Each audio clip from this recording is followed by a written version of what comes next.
Welcome, everybody. Thank you for coming. So nice seeing you all.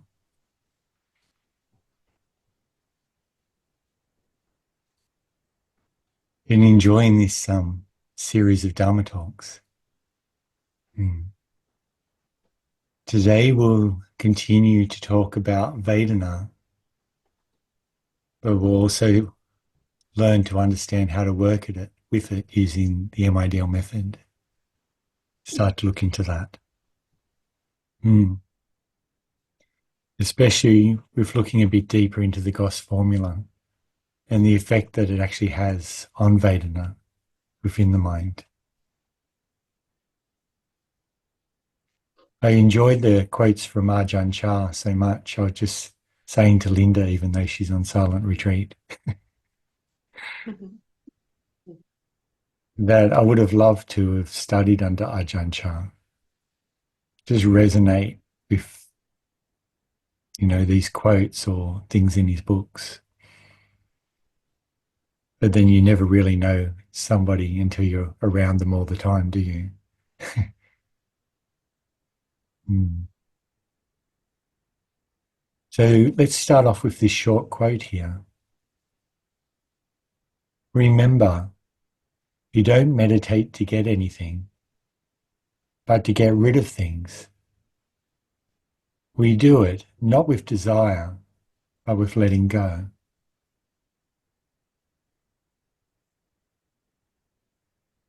Mm. It's so important. I'm going to repeat it again. Remember, you don't meditate to get anything, but to get rid of things. We do it not with desire, but with letting go. And this kind of sets up the tone for tonight's talk.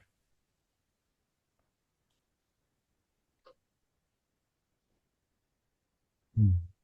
Last night we were introduced to the Buddha's idea of worldly Vedana and spiritual Vedana.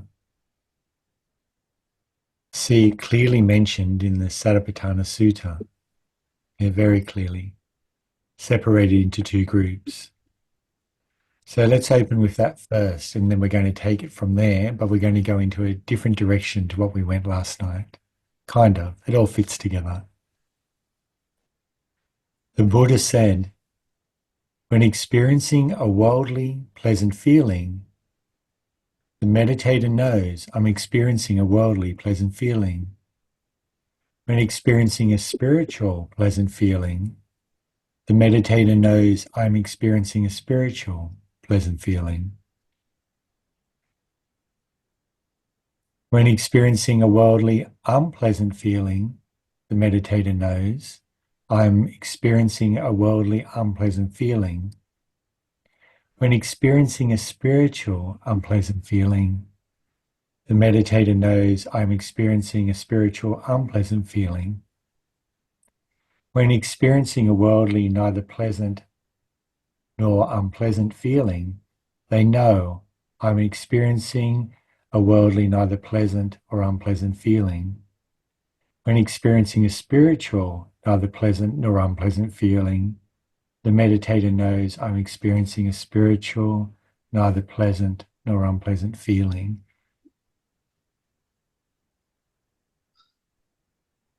Hmm. And we looked at that more last night, didn't we? We actually did an active sort of investigation of what that means. And I described what worldly Vedana looks like, how to observe it, how it arises. It arises how? On grasping or grabbing an experience within the sixth sense field. Of course, the sixth sense is your mind. Any experience within your mind and any experience within the five physical senses. So what experiences are they? All experiences. Yeah, including the experience of the observing mind itself. Observe, including your samadhi, including your mindfulness, including anything. The mind can grab onto absolutely anything. Yeah, it's important to recognize that. Spiritual Vedana arises only on letting go. It cannot arise with grabbing, grasping, trying, striving, doing, achieving. If you find spiritual Vedana, that pleasure of letting go, that pleasure of releasing, renouncing, giving up, relinquishing, of disenchantment, of dispassion. I don't know how many words did the Buddha use. If you find that that's inaccessible for you, the first thing, that's normal. Welcome to the club. I have many years of it not being accessible, and it still disappears for me now. It's our relationship towards the experience. Is the relationship one of letting go, of releasing, of giving up? Or are we trying to get something? And at times, it's not that we're actually intentionally doing this. It's just the mind is slightly offset from the present experience. It's just slightly discontent. It could be just looking at with a slight negative, just very subtle negativity, and that spiritual Vedana will go away.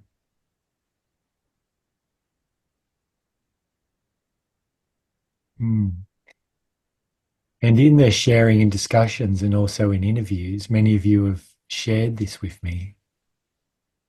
You've shared your experience of that. You started investigating it. Good on you.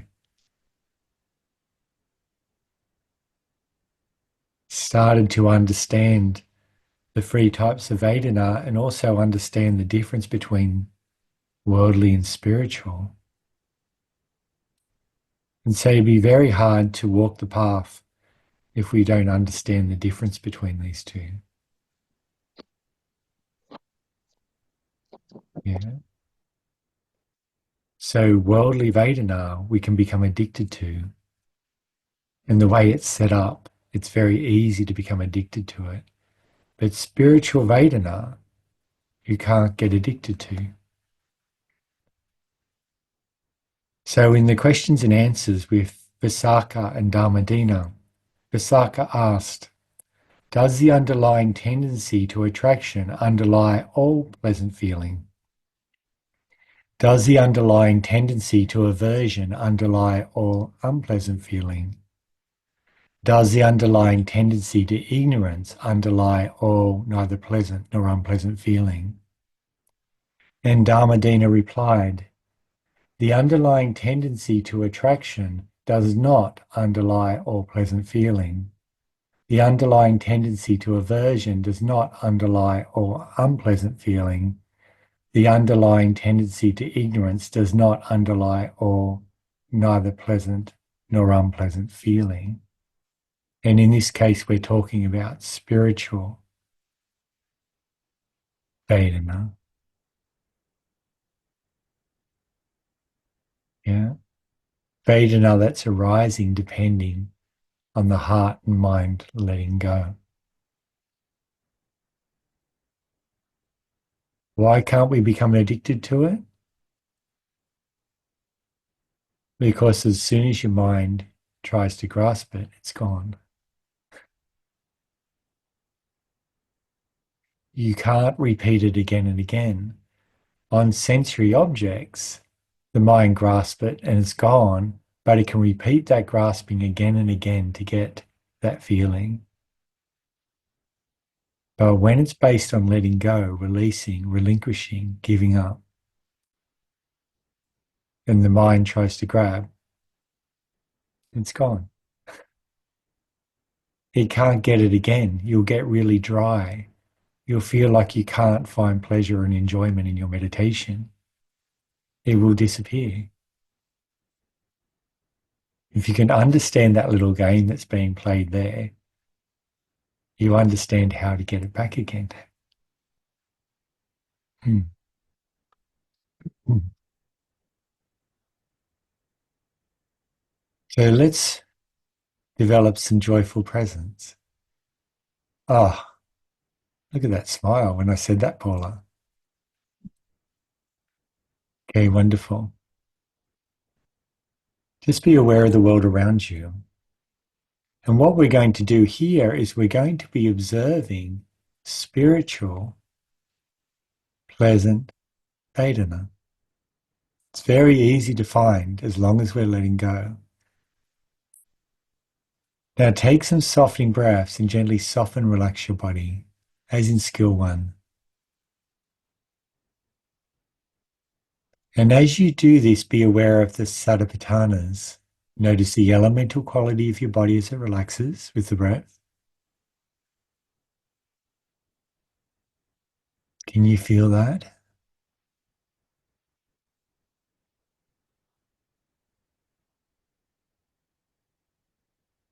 Notice the feeling of pleasant spiritual Vedana as you relax.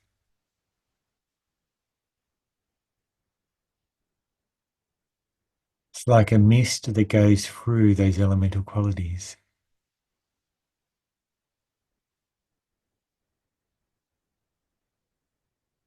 Notice as you soften, relax your body, that your awareness withdraws from the world and starts to rest deeply in your body. The Buddha called this Kaya Gata Sati, mindfulness immersed in the body.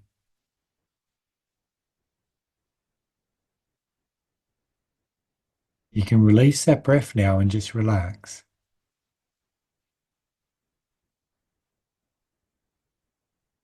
As your body relaxes and you enjoy it, you might start to feel more comfortable just sitting here. Any feeling of restlessness goes away.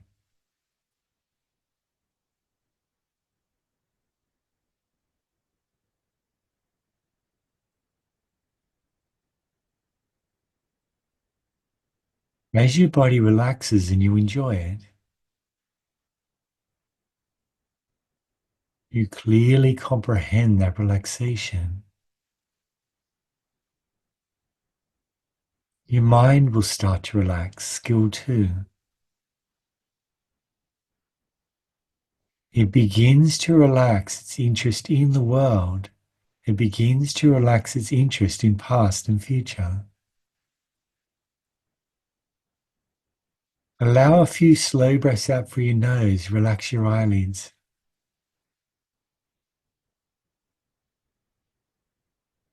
And feel the dropping, the sinking of your mind.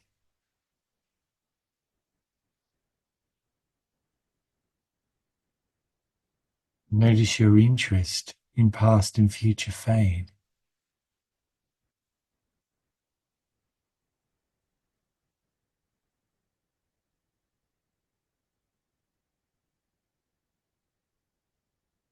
Can you notice the elemental of quality of your body change now as you mentally relax?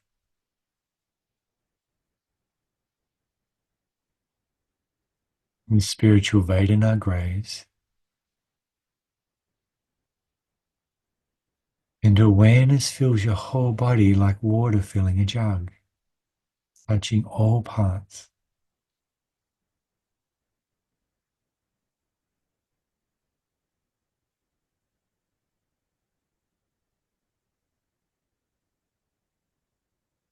Enjoy this.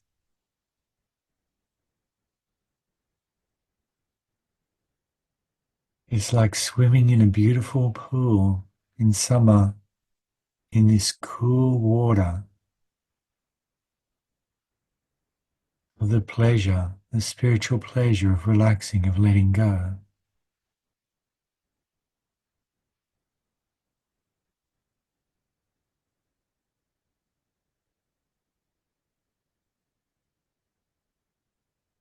And you notice the growing presence in your body. You just feel more present here now.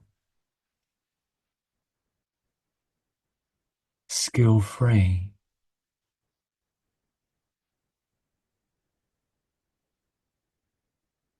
Begin to develop contentment with just sitting here, just being. As Ajahn Chah said, nothing to get. You're not trying to get something. It's already here.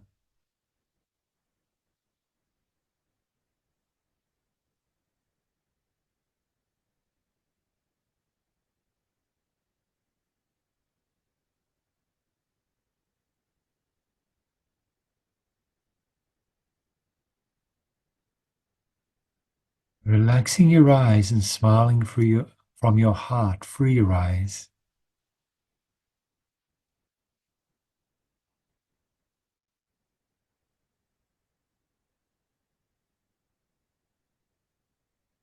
In this growing seclusion from the world,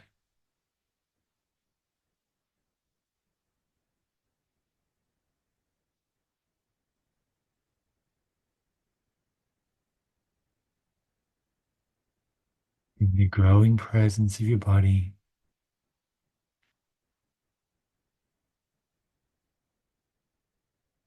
filled with the water of spiritual pleasant Vedana.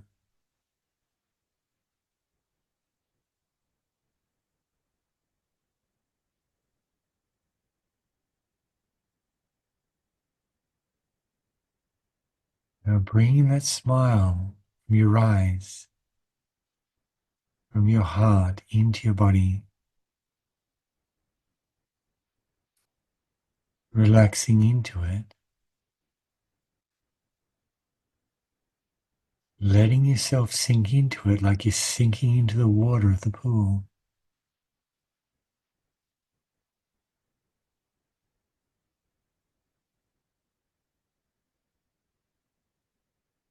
Enjoying their presence.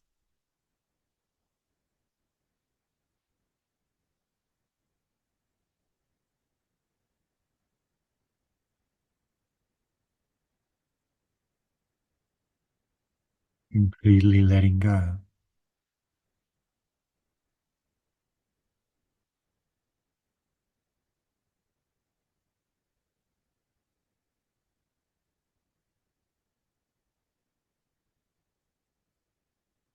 If the breathing appears in your body, you don't need to focus in on it. Let it be.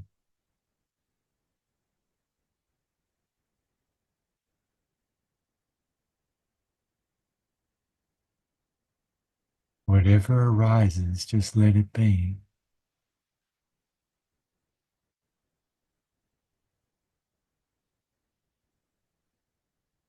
Just enjoying.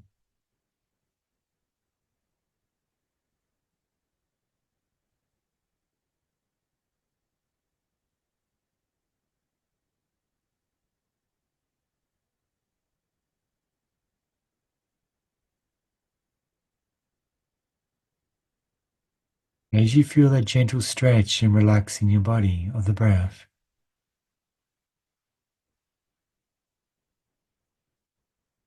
bring that smile, that enjoyment to your breathing.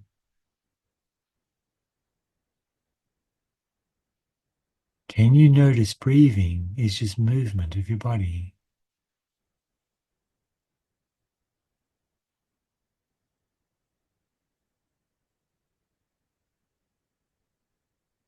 And therefore, enjoyment in your body is also enjoyment in your breathing.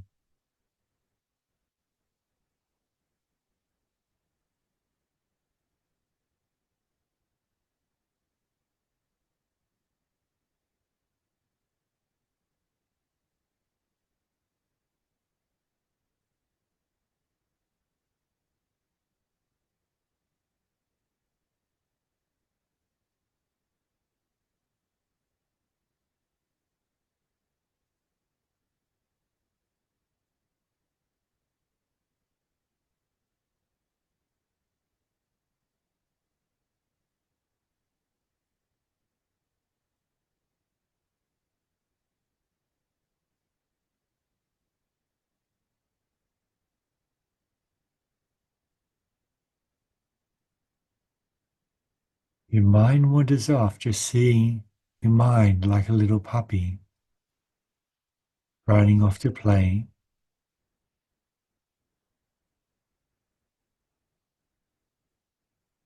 You smile and gently soften, relax to bring your awareness back to your body.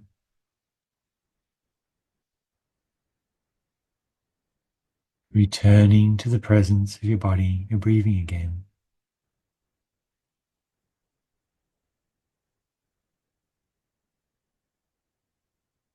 Wonderful. You can gently open your eyes. only if you wish.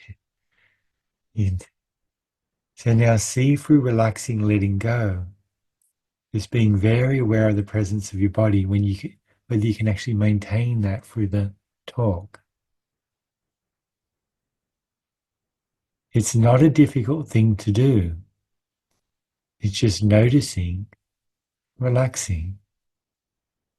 By relaxing with clear comprehension of what you're doing, the clear comprehension of that releasing, that giving up, that letting go. So your mind can tune into and enjoy that spiritual Vedana, that spiritual pleasant feeling that is always available whenever we let go.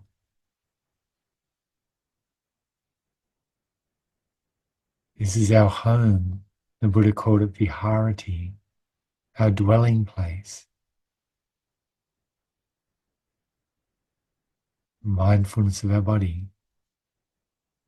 Mindfulness of body that's developed not through effort, not through trying to be mindful, but being more interested in relinquishing, letting go, releasing, giving up control and just allowing things to be, trusting the Dhamma, trusting reality.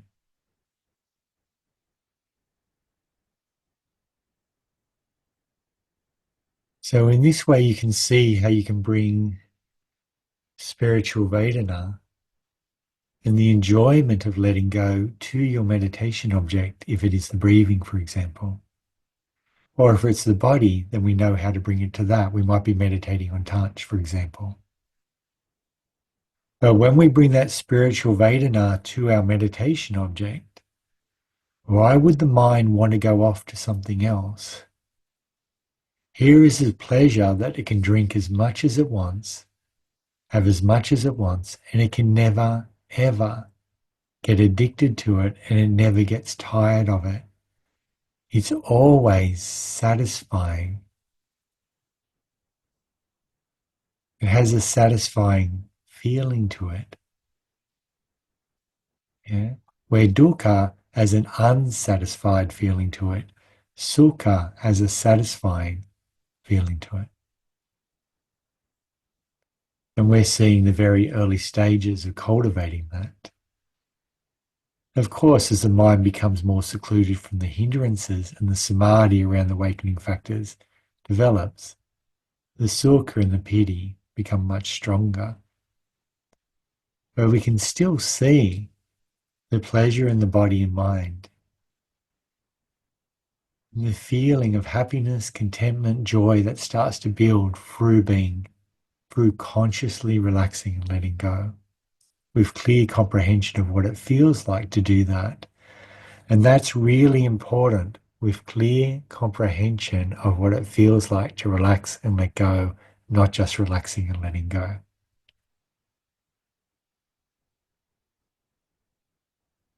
We've got to have a good time. Or not gotta. Let's say enjoying yourself is always available in letting go. Mm. This brings us to something that many of you have been very, very creative with during this retreat. And a number of people in this retreat, it's the only part of MIDL they've ever practiced. It's what attracted them to it. And they just took that one aspect out of it, which is fantastic, wonderful. Really, the whole of MIDL is found within this. And that's the Goss formula. Not very an attractive name. I've mentioned before in other talks and classes that there's different ones like rain and things like that that sound really nice. 6 R's. And I've got Goss. We could have put mindfulness in the front, Moss, or we could have had body in front because it's mindfulness of body, Boss.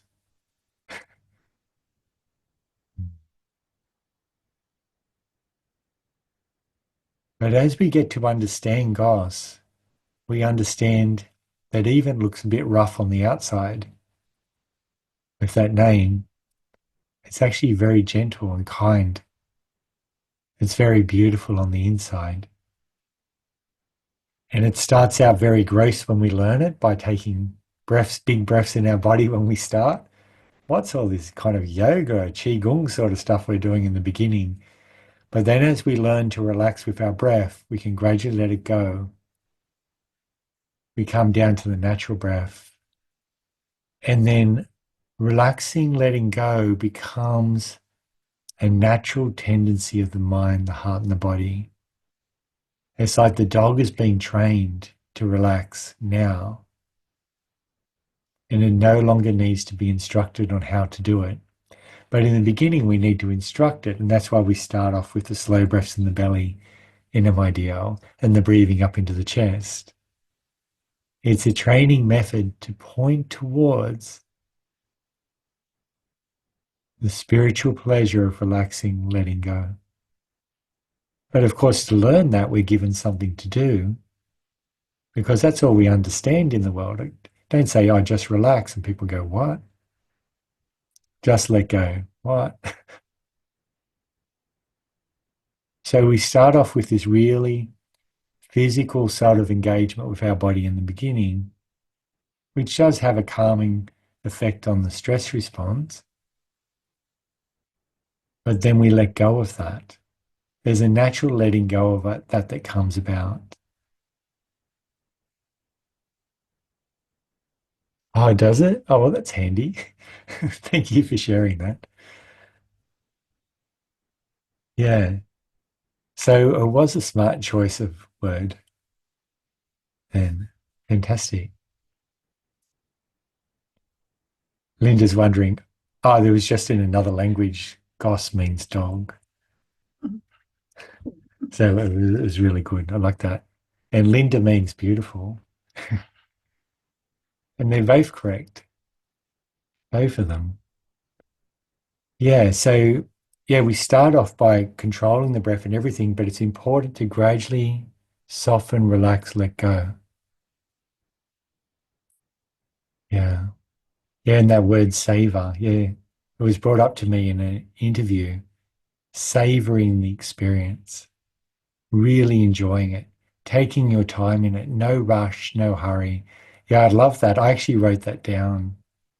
Yeah, when I was talking to Anne, I wrote that word down, savor. So really savoring it, savoring the relaxing, letting go. You can do that now. It means you take your time and you really, really enjoy it. It's like this is the best meal you ever had. And if you rush through it, it's going to come to an end. So you savor it. And it's that really taking the time, and we're learning that in Qigong too, aren't we? Really taking the time, slowing down and really feeling the experience of it. This really allows it to grow. So Goss becomes very subtle, and eventually Goss becomes so subtle that you just release effort in your mind at will. Just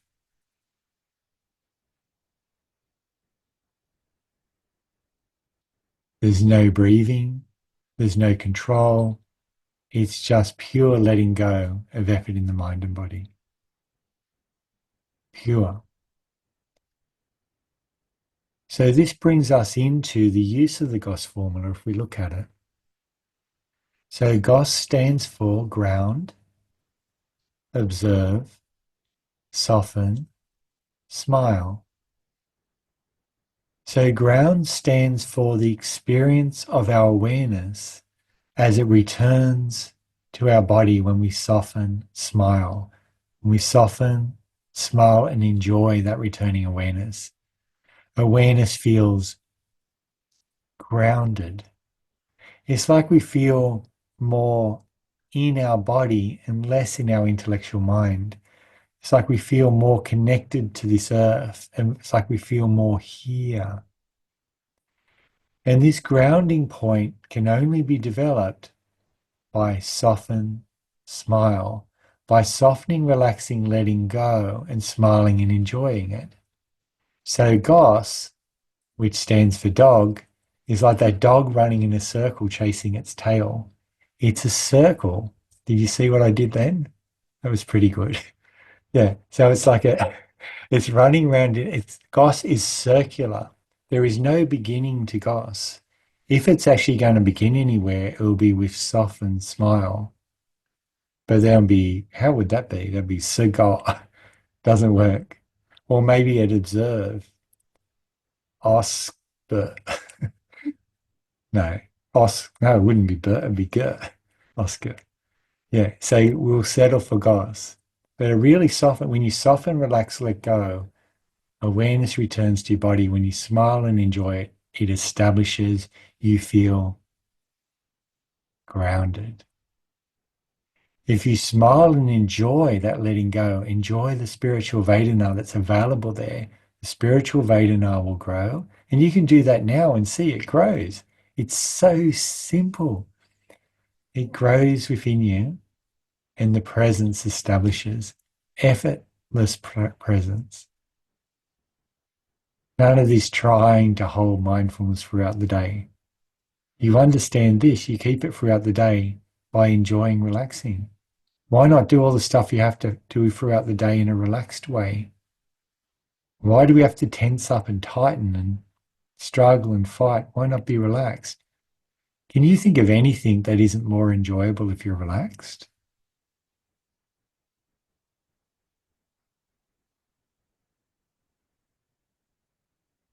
Even if you're pumping weights, it's more enjoyable if you're relaxed than if you're tense. It'll be more efficient. The muscles will work better. Relaxation is good everywhere.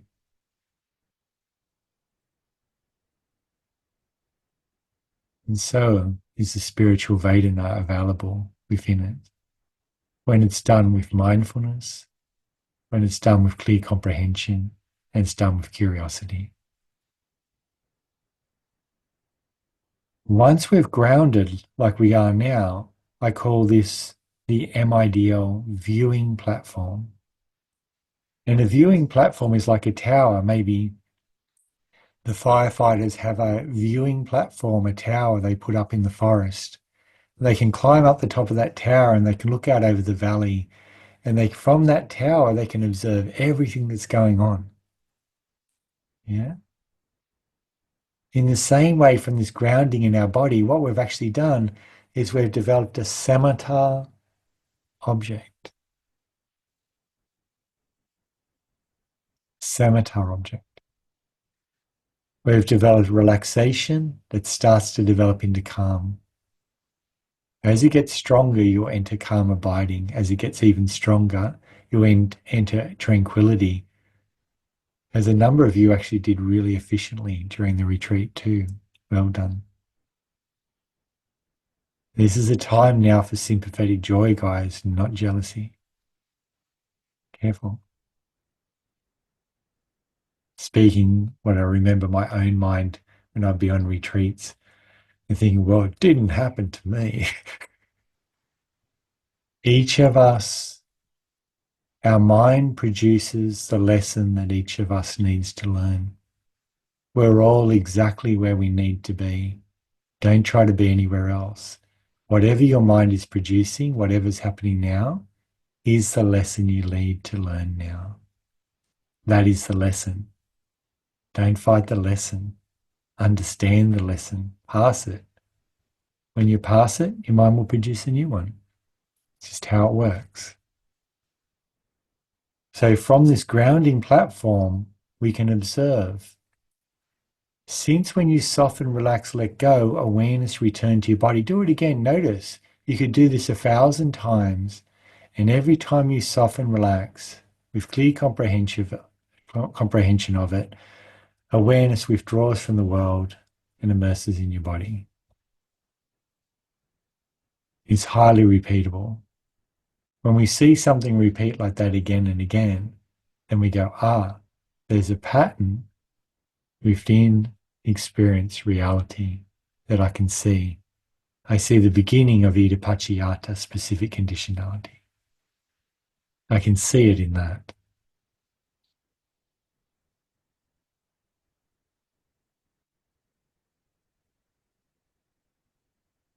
The habitual mind requires attention, and attention is the focal point within your awareness. You have the background awareness of your body, peripheral awareness of everything and of your body sitting back here. And then you have a focal point we call attention that we can actually place on objects, or it can kind of move around. For the mind to engage in habit, it uses the focus, moves the focus of that attention and focuses it in on something. So you would have seen on the retreat, perhaps, that your attention bounces out to a sound and bounces back. You notice that? Boom, boom. Anyone get that? Only me? Yeah? Oh, good. Fantastic. Well done, Dylan. We were talking about what we had in common before, didn't we? So we got minds that notice that. Yeah, bouncing attention. Yeah, so boom, boom. Yeah. So when you think a thought, your mind shifts the attention from your meditation object to the thought, and your meditation object drops into the background. The thought comes to the foreground. And if you completely get absorbed in the thought, your mind will discard your meditation object. That's called forgetting. Now, when the mind focuses in on something with attention, it uses vitakka. It applies attention to that experience, whatever it is. It doesn't matter what it is. In that application, it builds up energy. It draws energy from the peripheral awareness of the body and brings it into attention, and it starts to build up. As it builds up, that attention gets stronger, and eventually it sustains vichara. When it sustains in the thought, that's when you're caught up within thinking. When you're caught up within thinking, the peripheral awareness of your body will disappear and you'll lose your grounding point, your viewing platform. Observe means to notice when attention goes out to an object or an experience that begins to draw your awareness from your grounding point, from your viewing platform. So the mind can habitually engage with whatever that is. So that's our little puppy. Our little puppy is our attention. And our attention loves to go out, or the mind likes to take attention and place it on objects and start barking at them if there's a bit of complaining going on, chewing on them if there's a worry going on, or eating them all up, yeah, if there's craving present. This little puppy dog just runs our puppy mind. My mind's like definitely like a puppy. You'll see it go out, it'll engage with things. Yeah. Now this happens automatically. You are not doing this. When you see your attention move from your meditation object and go out, you have an object to observe, anicca, impermanence, therefore unreliability, and anatta, the not self autonomous nature of your mind. You're actually seeing in this moving of your attention, when it moves by itself, that your mind is anatta. How interesting is that? Don't you find that interesting? Am I the only one that it makes smile? It's so interesting. Who would have thought that my mind does its own thing, just the same way that my body does its own thing? My body does its own thing, but my mind doesn't. Who would have thought? But we see this as insight meditators again and again. So ground, observe. What do you do after you observe this? You notice its anatta nature. You soften. You soften, relax, let it go. And this softening isn't trying to make whatever arose go away, not to get rid of the thought or the fantasy or the dream or the itch or whatever it is. You're not trying to make it go away. By gently softening back, you create space You actually relax the tension, you create space around that object, space around that distraction. If you follow, if you savor that release, you'll notice that awareness comes out of that attention and it flows back into your body and you become present within your body again. You don't have to do it. You don't have to go back to your body. Look at it now. Everybody, you're looking at the screen now. Now put your eyes out of focus and notice what happens with awareness. Because when you put your eyes out of focus, you're relaxing attention in your seeing. We put heaps of effort into looking at the screen. Engage with the screen again. Feel the effort in that looking, that seeing. Now put your eyes out of focus. Can you notice that awareness comes back and rests within your body again? How nice is that? Feel those elemental qualities. Now go with it. Let your whole body go with it like you're going down a slide. Follow that dropping, the sinking. Oh, I don't know about you, but I'm having a good time. Now notice the spiritual Vedana. Notice there is a pleasant feeling associated with that relaxing, that letting go. Can you notice that? This pleasure, this enjoyment, this feeling that comes whenever we relax, let go with clear comprehension of a thought, of a memory, of a judgment, of doubts, of likes, of dislikes. It doesn't matter what it is. We focus on the enjoyment of letting it go. The distraction may still be there. The sound may still be there. The thought may still be there. The doubt may still be there. It doesn't matter. The irritation might still be there. It doesn't matter. But when we soften back, we stop the mind from feeding energy into whatever it's focusing on. The mind feeds energy through attention. I see it like an electrical lead that plugs into things.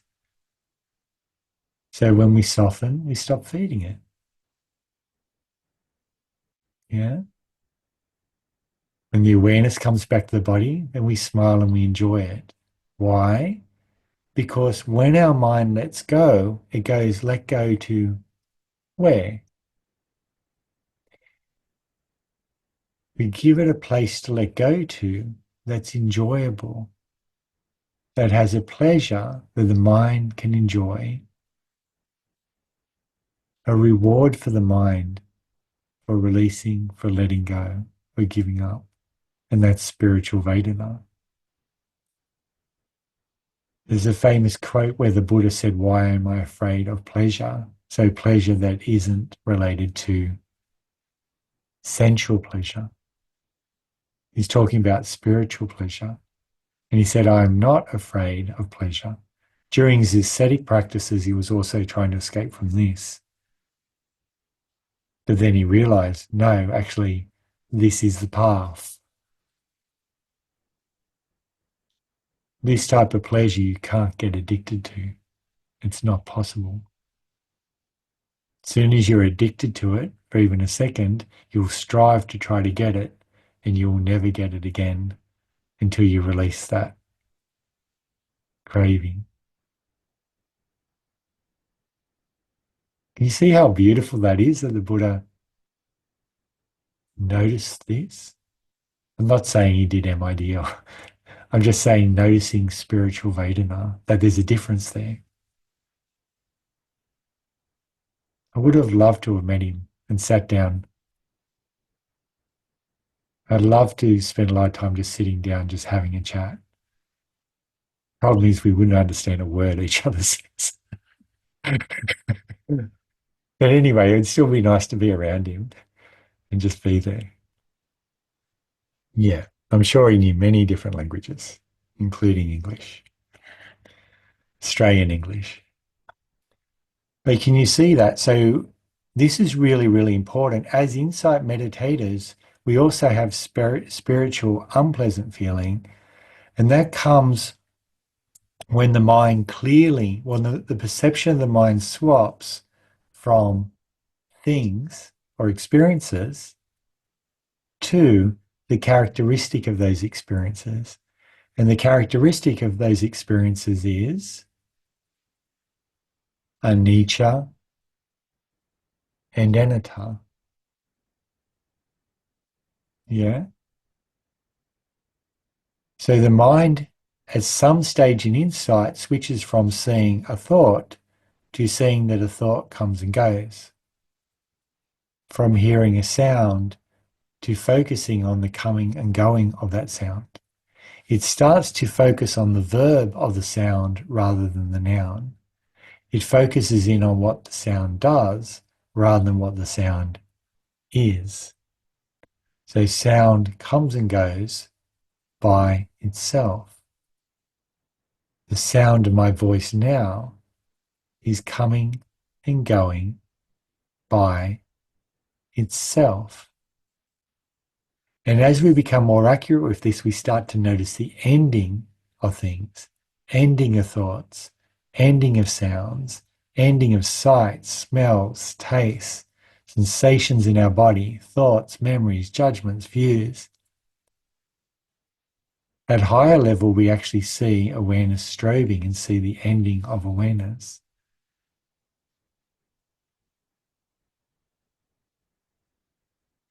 And when we see the ending of things, we start to see, or we see it coming and going. We see that it comes and goes by itself, and then we see the ending of things. We see they end by themselves. That is fearful for a mind that feels unsafe in the world and longs to be in control, longs to have some stability, some safety. So when we develop that level of insight, we start to develop disenchantment. And as that disenchantment comes up, we also get the second characteristic of dukkha. But this is more spiritual dukkha. This is dukkha that arises because of the feeling of being out of control that comes with seeing very clearly anicca and anatta. Now, for disenchantment to turn, with disenchantment, the mind is turning away from things, experiencing sensual experience. It's turning away, trying to let them go, but it doesn't know where to let go to.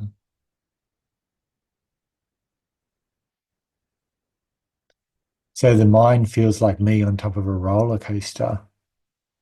When I was younger, coming up to the top, just about going over the top, and then it goes straight down and it feeling the fear and dread. It's like, oh, yes, everyone's having a good time, but I don't think this is that much fun on a roller coaster. Yeah. So there's a feeling of fear and dread that comes up from free falling. If the mind cannot find a place of safety to go to, where is it supposed to go? Let's go of this. Where does it go to? There's nowhere to go to. There's worldly Vedana, there's worldly experiences, including experiences of the mind. I let go of all of them. Where do I go? So the mind's scared. But what if you infuse samatha and vipassana together? What if you train your mind and heart to recognize a place of safety? What if you train to recognize that it is safe to release, to let go, to immerse within your body?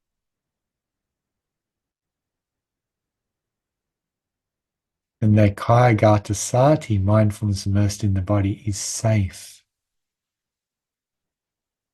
And there's actually food for the mind to feed on, which is spiritual Vedana, which quenches, which soothes,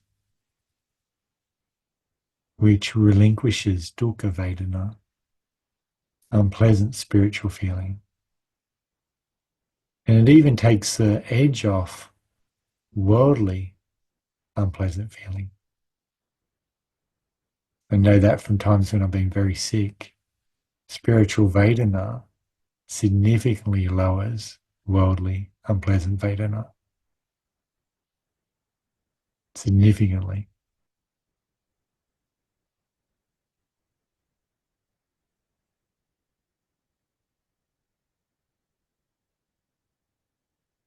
So what we're doing in MIDL is we're developing this foundation of safety.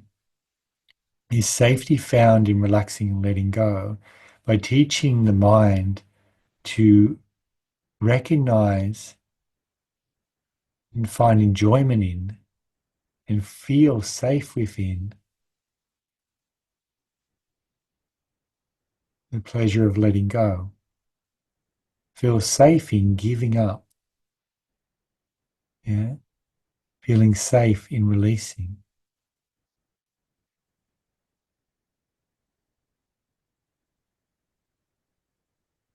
As the Goss formula, as you become more skilled in the Goss formula, you'll begin something called deconditioning. And again, we haven't got time to go in it tonight. But I tell you what, if you come to classes, you know the group sharing that we have twice a day? Those group sharings go on in the classes. We have a sit together and we share our experiences and everything's on the table. And if I don't know the answer, I'll say, I don't know. Yeah, we're just straight up. We love truth in this community. Yeah, just straight up. Boom. Well, think of the process here. Ground, observe, soften, smile. We can see how that works now, how that protects, coming back to that viewing platform, the foundation. This samatha foundation leads to jhana. We know that. You know, a number of people have tested that out for themselves during the retreat. It doesn't matter what level of letting go you've got to, even relaxing your body is better than not having a relaxed body. Like, that's huge. For me, that's something to celebrate. Every little bit is always better. We can always make everything a little bit better than what it is. Don't go for the big leaps. Even a little bit is an improvement. Yeah? Enjoy those little rewards. But as we soften, relax, let go on habits, on cravings, on desires, on frustrations, anger, loneliness, fears, lust, whatever it is, we can talk about the difference one day between working with desire and working with aversion. Mm. Maybe at the end of this retreat, the last discussion, we're open to sharing everything. Maybe someone might want to ask about that. But as you soften, relax, let go, you tie this back to the earlier talks, remember? Remember the survival mind, the surface level of the mind, survival mind? When we soften, relax, let go, we send a message to the survival mind. I'm not saying there is a survival mind, but it's a word that points towards something. So that survival mind that sits at perception, it doesn't understand language. It doesn't understand. You can sit there all day and have conversations with it, and I know a number of you do. But it's at the point of perception. Language does not yet exist. It doesn't understand language, it understands relationship. It understands if you are averse towards what you're experiencing, if you're attracted towards what you're experiencing, if you're indifferent and ignoring what you're experiencing, if you're content with it, or if you're equanimous. The 5 relationships. It's your relationship towards what you're experiencing that this part of your mind is reading and reacting to. It's not what you say, It's how you're relating to it. It is not what you want, it's how you're relating to it. It doesn't even matter if you do all the positive thinking in the world, your mind can pick up on your true relationship to this, even if you convince yourself otherwise with lots of chatter and stories. It's working on relationship. When you soften, relax, let go, what you do is you relax your mind's relationship towards what is being experienced. You relax the akusala relationship, the unwholesome, unskillful relationship. You soften, relax aversion, the effort to be averse. It takes a lot of effort to not like or want something. So much effort. Relax. Oh, there it is. It takes so much effort to fantasize about something or desire. Oh, if only I had that Ferrari or that new iPhone, or if only this was some way. Oh, I so want it so much. Oh my God, that's just so exhausting. Relax. Let it go. Spiritual Vedana. There you are. Hello. Yeah. Or indifference. It takes a lot to ignore reality. We put a lot of energy in ignoring things so we don't have to face them. Yeah. Too much effort. Relax. But we're in luck. And what is that luck? Well, contentment and equanimity and all kusala qualities, gentleness, kindness, caring, sila, morality, love, compassion, sympathetic joy, gratitude, generosity. All of these become stronger when we soften, relax, let go. They have different conditions to the akusala, which requires effort, striving, trying, control, suppressing, going to, grabbing, struggling, fighting. The things that get you in places in the world, things that you've used in your life to get somewhere in business, to get somewhere in life, to get the kids off to school.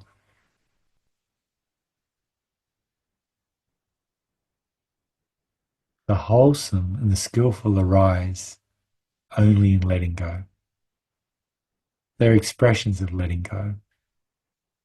Both Krista and Monica have done a wonderful job at sharing what some of these qualities look like in various different ways.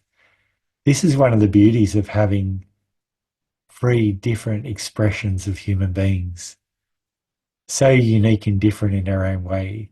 But when we all come together, for me, it's been like beautiful music. Because if it was just me the whole time, I'm just too dry, too dry and technical. And what they do is they soften what I do and make what I do look really good. Yeah. Compliments, doesn't it? You got to agree, it really compliments well. Yeah. So whenever you soften, relax, the kusala qualities become stronger. And whenever you soften, relax, what you do is you soften your attention. Therefore, what you do is you change the conditions, or you stop your mind from feeding habitual patterns. So your mind focuses in on habitual patterns with attention. That irritation, that anger, that frustration, that whatever it is, that craving for something. And when you soften, relax, and I'm softening now, letting it go, you're withdrawing attention from that habit, from that pattern, and you're also telling your survival mind, hey, I'm not really interested in this. This is not important to me. And so what I notice within my mind is that my mind downgrades that thought, that memory, that habitual pattern. It downgrades it. And it downgrades it in its sorting system, it actually lowers the strength of the Vedana attached to the trigger of that pattern. And in deeper levels of MIDL, we learn how to remove Vedana from all memories. Just completely remove it through softening. This isn't imaginary, it's real. I actually did it with quite a number of people. They were referred to me for working with trauma, anxiety and trauma. And they weren't Buddhists, they weren't meditators, and I never taught them meditation. But I taught them softening, and we were able to target their memories in the Vedana and strip it. So much so that they could actually hold the traumatic memory in mind with no reaction. They weren't numb to it, they weren't indifferent to it, they could clearly remember it, but there's no reaction. Why? Because there's no Vedana. It's really, really interesting. Again, I put this out there not as something that's true, but as something that you could be curious about. Does the mind increase and lower Vedana on thoughts and memory depending on how we relate to them? Why not try it? Next time you feel irritated, really practice it and see if you actually find the thing that you're irritated about gradually gets more and more irritating. There's a fun experiment. You'll see how the mind increases it and decreases it depending on your relationship towards it. Don't try that one at home. You can try that one retreat, but don't try it at home, okay? I don't want you practicing anger. Not a good thing. Wonderful. So every time you apply Goss with clear comprehension of it in that circular fashion, really enjoying the letting go, not only are you deconditioning the habitual patterns of your mind, but what you're doing is you're actually building a new habitual pattern towards the mind inclining towards the kusala, the samatha experience, the spiritual vedana of relaxing, letting go, relinquishing, releasing, until this becomes the natural pattern of the mind and heart. Remember, regard, abandon, cultivate, establish. I don't hear the cultivate, establish part in insight meditation being talked about enough. Cultivate, establish. And if anything is a mark of development, it's that the hindrances get weaker and the kusala gets stronger and thrives. Wonderful.